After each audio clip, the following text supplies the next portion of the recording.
ओम श्री उमा महेश्वराय नमः। ओम श्री वैष्णवे नमः। आप सभी को श्रावण पूर्णिमा की हार्दिक शुभकामनाएं। आज की इस वीडियो में आप सुनेंगे श्रावण पूर्णिमा व्रत की संपूर्ण कथा और आरती। अब सुनिए 32 पूर्णिमा की व्रत कथा। माता लक्ष्मी जी की जय। द्वापर युग में यशोदा माँ ने श्री कृष्ण से कहा कि हे कृष्ण, तुम सारे संसार के उत्पन्न करता, पालनहारी और संहार करता हो। आज मुझे कोई ऐसा व्रत बताओ जिसको करने से मृत्यु लोक में भी स्त्रियों को विधवा होने का भय ना रहे तथा यह व्रत सभी मनुष्य की मनोकामना पूर्ण करने वाला हो। श्री कृष्ण कहने लगे, हे माता, तुमने अति सुंदर प्रश्न किया है। मैं तुम्हें ऐसे एक व्रत के बारे में विस्तार से बताता हूँ। सौभाग्य की प्राप्ति के लिए स्त्रियों को 32 पूर्णिमा व्रत करना चाहिए। इस व्रत को करने से स्त्रियों को सौभाग्य की प्राप्ति होती है। यह व्रत अंततः सौभाग्य देने वाला और भगवान शिव के प्रति भक्ति को बढ़ाने वाला है। यशोदा जी कहने लगी, हे कृष्ण, प्रथम इस व्रत को मृत्यु लोक में किसने किया था? इसके विषय में विस्तार से मुझे बताओ। श्री कृष्ण कहने लगे, इस भूमंडल पर अनेक प्रकार के रत्नों से परिपूर्ण कातिका नाम की एक नगरी थी। वहाँ चंद्रास नामक राजा राज्य करता था। उसी नगर में दनवेश्वर नाम का एक ब्राह्मण था और उसकी स्त्री अति सुशीला रूपवती थी। दोनों ही उस नगरी में बड़े प्रेम से रहते थे। घर में धन आदि की कोई कमी नहीं थी, परंतु उनको बहुत बड़ा दुख था कि उनकी कोई संतान नहीं है। एक समय एक बड़ा जोगी उस नगरी में आया। वह जोगी उस ब्राह्मण के घर को छोड़कर अन्य सभी घरों से भिक्षा लेकर भोजन किया करता था। वह रूपवती से कभी भिक्षा नहीं लेता था।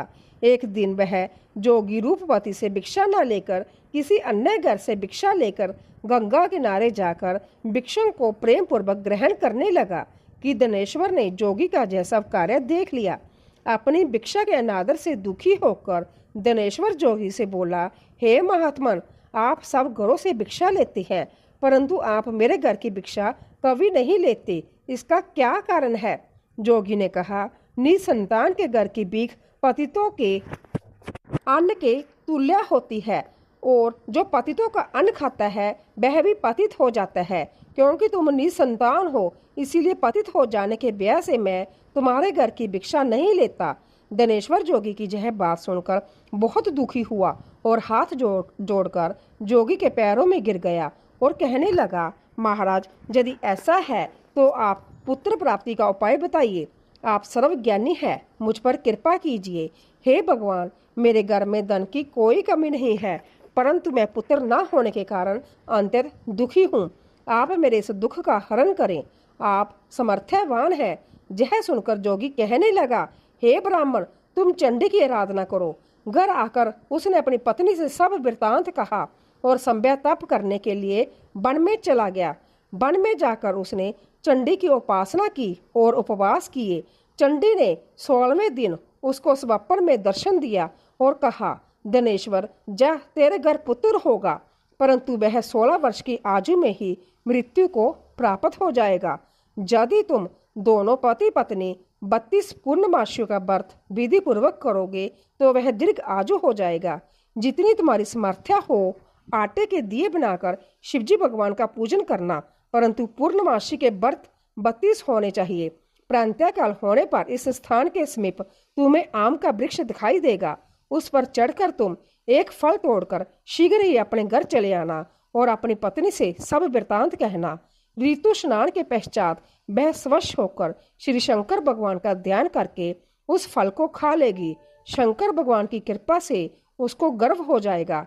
जब वह ब्राह्मण प्रातःकाल उठा तो उसने एक स्थान के पास ही आम का वृक्ष देखा जिस पर एक अत्यंत सुंदर आम का फल लगा हुआ था। उस ब्राह्मण ने उस आम के वृक्ष पर चढ़कर फल को तोड़ने का प्रयत्न किया, परंतु वृक्ष पर कई बार प्रयत्न करने पर भी वह चढ़ नहीं पाया।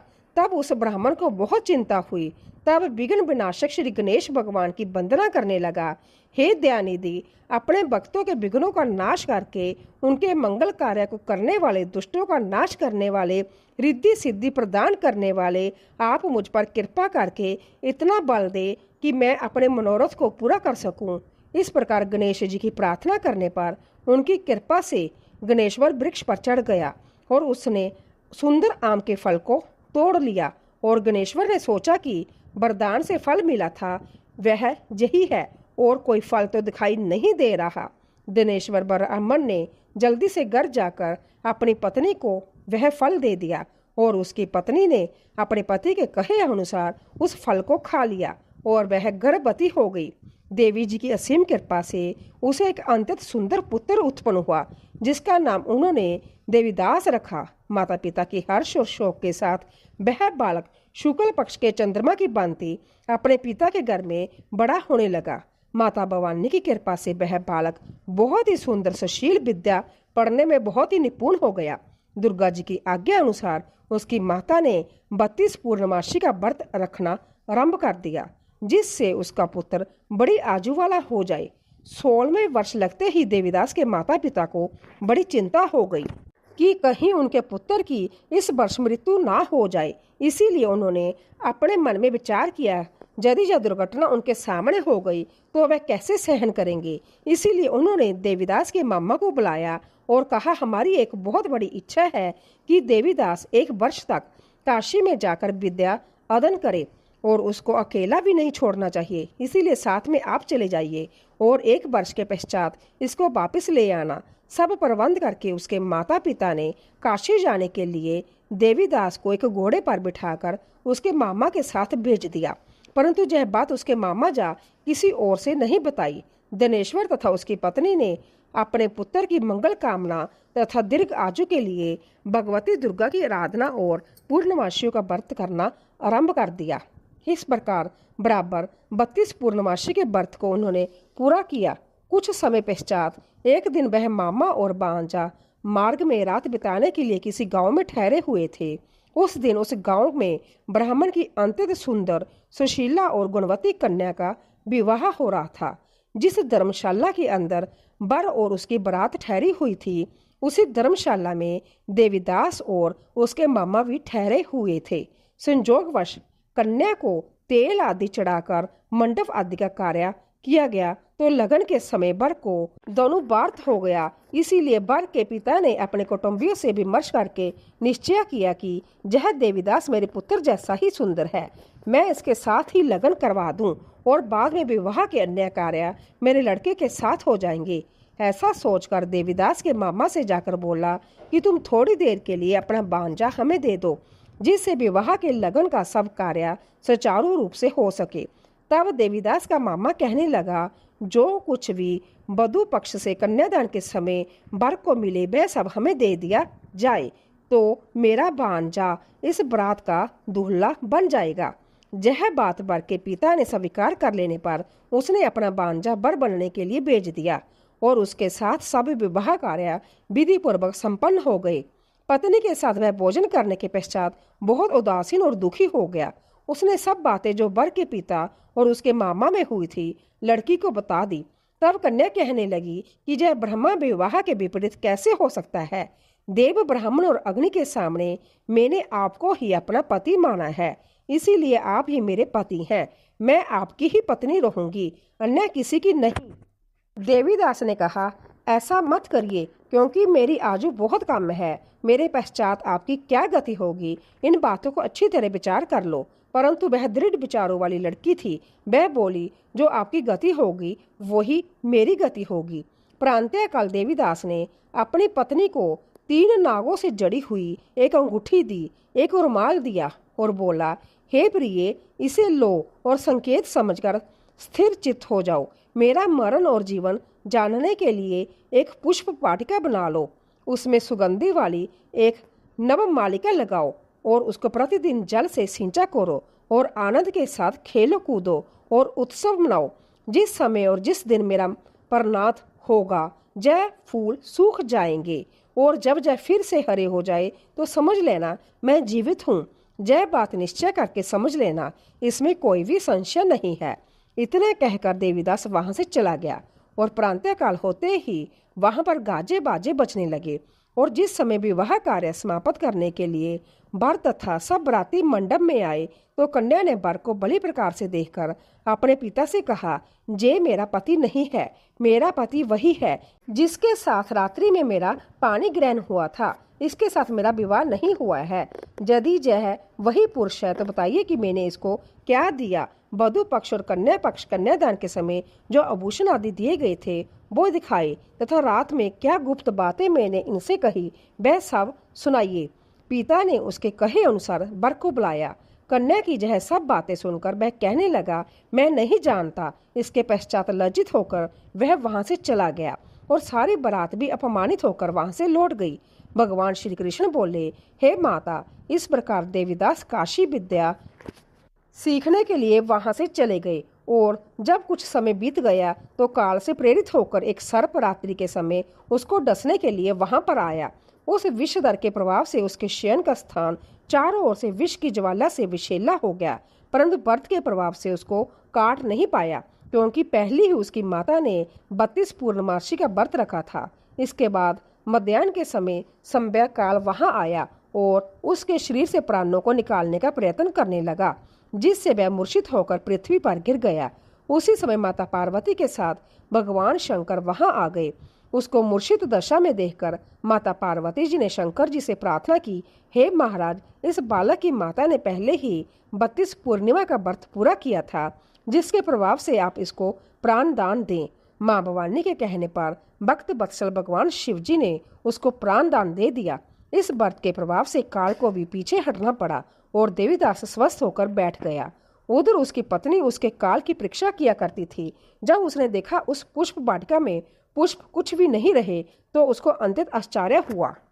लेकिन जब वह जैसे ही हरी भरी हो गई तो वह जान गई कि अब उसका पति ठीक ठाक है, वह जीवित हो गया है। यह देखकर वह बहुत प्रसन्न हो उठी। अपने पिता से कहने लगी, पिताजी, मेरे पति जीवित है, आप उनको ढूंढिए। जब 16वें वर्ष व्यतीत हो गया तो देवीदास भी अपने मामा के साथ काशी से चल गया। इधर उसके ससुर उसको ढूंढने के लिए अपने घर से जाने ही वाले थे कि वह दोनों मामा भांजा वहां पर आ गए। उनको आया हुआ देखकर उनके ससुर को बड़ी प्रसन्नता हुई और वह उन्हें अपने घर ले गए। उस समय नगर के निवासी भी वहां इकट्ठे हो गए और सबने निश्चय किया कि अवश्य ही इसी बालक के साथ कन्या का विवाह हुआ था।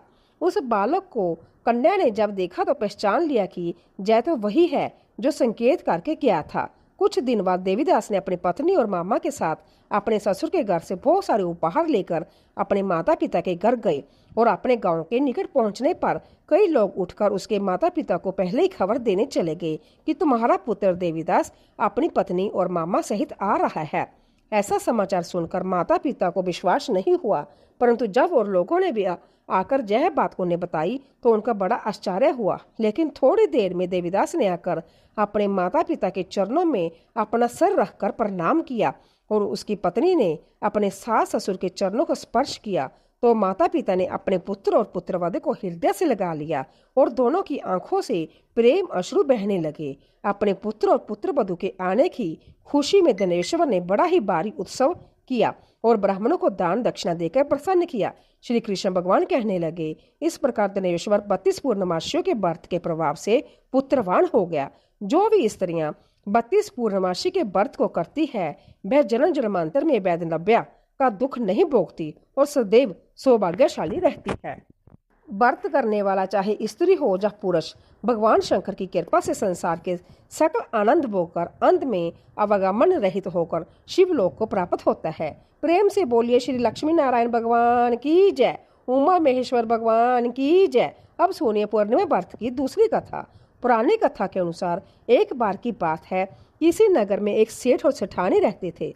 सेठानी प्रतिदिन श्री हरि भगवान विष्णु की पूरी श्रद्धा से पूजा अर्चना किया करती थी, लेकिन उसका पूजा करना उसके पति जाने सेठ को बिल्कुल भी पसंद नहीं था। इसी कारण सेठ ने एक दिन अपनी पत्नी को घर से निकाल दिया।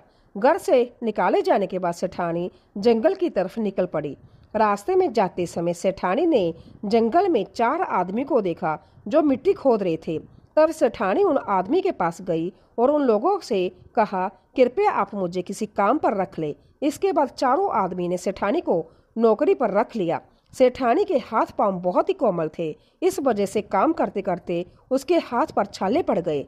सेठानी के हाथों को देखकर चारों आदमी ने कहा, तुम जो है काम छोड़ दो, तुम किसी अच्छे घर खानदान की लगती हो, इसकी जगह तुम हमारे घर के काम में हाथ बटा दो। सेठानी इस काम के लिए राजी हो गई। फिर वह चारों आदमी सेठानी को अपने घर ले गए। वहां चारों आदमी हर दिन 4 मुट्ठी चावल लाते थे और आपस में बांटकर उसे खा लेते थे। यह देखकर सेठानी को बहुत बुरा लगा। अगले दिन सेठानी ने चारों से कहा, सुनो भाई, तुम लोग कल से 4 मुट्ठी की जगह 8 मुट्ठी चावल लेकर आना। सेठानी के कहे अनुसार चारों आदमी अगले दिन 8 मुट्ठी चावल लेकर आए। उस चावल को सेठानी ने पकाकर सबसे पहले भगवान विष्णु को भोग लगाया और फिर चारों आदमियों को परोसा। जब चारों आदमी ने उस भोग लगाए भोजन को खाया तो उन लोगों को बहुत स्वादिष्ट लगा। उन्होंने सेठानी से कहा, बहन, आज जो तुमने खाना बनाया वह बेहद स्वादिष्ट था। इस पर सेठानी ने कहा, यह भोजन भगवान विष्णु का जूठा है, इसी वजह से आप लोगों को यह बहुत स्वादिष्ट लग रहा है। उधर सेठानी के जाने के बाद से सेठ भूखा रहने लगा। आस पड़ोस के लोग उसे देखकर ताने भी मारते थे कि यह आदमी सिर्फ अपनी पत्नी की वजह से ही भोजन किया करता था। ऐसा बार बार सुनने के बाद सेठ एक दिन अपनी पत्नी की तलाश में जंगल की तरफ निकल पड़ा। रास्ते में सेठ को मिट्टी खोदते हुए वही 4 आदमी दिखाई दिए। उसे देखकर सेठ ने कहा, सुनो भाई, क्या तुम मुझे काम पर रख सकते हो? तब चारों आदमी ने उसे काम पर रख लिया, किंतु मिट्टी खोदने से सेठ के हाथों में भी छाले पड़ने लगे, जहां तक कि उनके बाल भी उड़ गए। जहां देखकर चारों आदमी को सेठ पर दया आ गई और उसने कहा, सुनो भाई, तुम इस काम को छोड़ दो, तुम किसी अच्छे घर के लगते हो, तुम हमारे घर चलो, वहां कुछ काम में हाथ बटा लेना। सेठ ने उन चारों की बात मान ली और वह उनके साथ उनके घर चले गए। घर पहुंचने के बाद सेठ ने जैसी सेठानी को देखा वह पहचान गए, लेकिन सेठानी घूंघट में थी और सेठ के चेहरे को नहीं देख पाई। इसी वजह से वह अपने पति को नहीं पहचान पाई। हर दिन की तरह इस दिन भी सेठानी ने भोजन बनाकर विष्णु भगवान को बोल गाया और सभी को खाना परोसने लगी। जैसे सेठानी सेठ को भोजन देने लगी तब संभव भगवान विष्णु ने सेठानी का हाथ पकड़ लिया और कहा, यह तुम क्या कर रही हो? जय सुनकर सेठानी ने कहा, मैं कुछ नहीं कर रही हूँ, मैं तो बस भोजन दे रही हूँ। भगवान विष्णु ने मेरा हाथ पकड़ लिया है। तब सेठानी से चारों आदमी ने कहा, हमें भी भगवान विष्णु के दर्शन कराओ। इसके बाद सेठानी हाथ जोड़कर भगवान विष्णु से अनुरोध करने लगी, हे प्रभु, आप मेरी तरह इन्हें भी दर्शन दे। तब भगवान विष्णु वहां प्रकट हो गए। इस दृश्य को देखते सेठ ने सेठानी से क्षमा मांगी और उसे अपने घर साथ चलने को कहा। फिर चारों भाइयों ने बहुत सारा दान देकर अपनी बहन को विदा किया। इस घटना के बाद सेठ भी भगवान विष्णु के भक्त बन गए और उनकी श्रद्धा पूर्वक पूजा करने लगे। ऐसा करने से सेठ सेठानी के घर फिर से धन की वर्षा होने लगी। मान्यता है कि पूर्णिमा का व्रत रखकर इस कथा को सुनने से भगवान श्री विष्णु जी की कृपा से सभी के गर्दन धान्य से भर जाते हैं और सभी के दुख दूर होते हैं। प्रेम से बोलिए भगवान श्री विष्णु जी की जय। अब सुनिए विष्णु भगवान की आरती। ओम जय जगदीश हरे, स्वामी जय जगदीश हरे। भक्त जनों के संकट, दास जनों के संकट क्षण में दूर करे। हरिओम जय जगदीश हरे। जो ध्यावे फल पावे, दुख विन से मन का। स्वामी दुख विन से मन का, सुख संपत्ति घर आवे। श्याम सुंदर घर आवे, कष्ट मिटे तन का। हरिओम जय जगदीश हरे। मात पिता तुम मेरी, शरण गहूँ किसकी। स्वामी शरण गहूँ किसकी। तुम विने और न दूजा, प्रभु विन कोई और न दूजा। आस करूँ मैं किसकी। हरिओम जय जगदीश हरे। तुम पूर्ण परमात्मा, तुम्हें अंतर जामी। स्वामी तुम अंतर जामी। पार ब्रह्मा परमेश्वर, पार ब्रह्मा परमेश्वर, तुम सबके स्वामी। हरि ओम जय जगदीश हरे। तुम करुणा के सागर, तुम पालन करता, स्वामी तुम पालन करता। मैं मूर्ख खल कामी, मैं मूर्ख खल कामी, कृपा करो बरता। हरि ओम जय जगदीश हरे। तुम हो एक अगोचर, सबके प्राणपति, स्वामी सबके प्राणपति। किस विध मिलूं मैं दयालु, तुमको मैं को मीति। हरि ओम जय जगदीश हरे। दीन बंधु दुख हरता, ठाकुर तुम रक्षक मेरे, स्वामी रक्षक तुम मेरे।